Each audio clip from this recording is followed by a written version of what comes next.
আমার হজটা নষ্ট হয়ে যাবে। তো দয়া করে আমি ওই কাজটা করার থেকে বিরত থাকবো ইনশাআল্লাহ।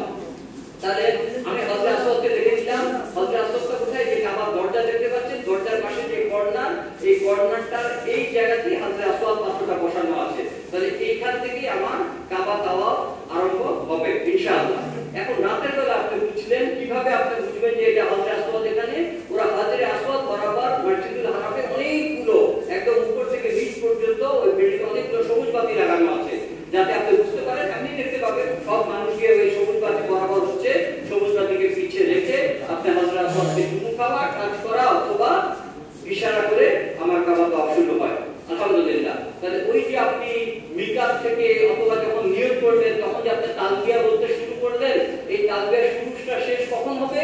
যখন আপনি মসজিদুল হারামে ঢুকলেন, কাবাকে দেখলেন, দেখে তাওয়াফ শুরু করবেন। তাওয়াফ শুরু করার পূর্ব পর্যন্ত আপনার এই তালবিয়া চলতে থাকবে।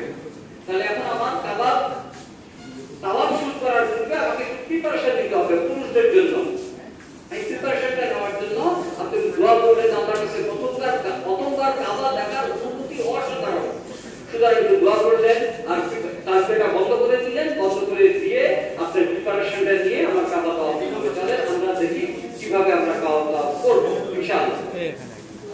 তাওয়াফ হলো যে রাসূল যেভাবে হযরত আসওয়াদকে চুমুকে অথবা টাচ করে অথবা ইশারা করে শুরু করছেন এবং একটা, দুইটা, তিনটা, চারটা, 7টা চক্কর কমপ্লিট করেছেন। এই 7টা চক্করকে বলা হবে একটা তাওয়াফ। এই তাওয়াফের ক্ষেত্রে যে ফারজা যে জিনিসগুলো রয়েছে আপনাকে মনে মনে নিয়ত করে নিতে হবে। অবশ্যই কাবার চতুর্দিকে আপনার এই তাওয়াফটা করতে হবে। ওযু থাকতে হবে। যদি ওযু চলে যায় তাহলে আপনাকে আবার ওযু করে, যেমন ওযু ছাড়া আমাদের নামাজ হয় না, একইভাবে তাওয়াফ করতে আপনাকে ওযু থাকতে হবে, সতর ঢাকা থাকতে হবে।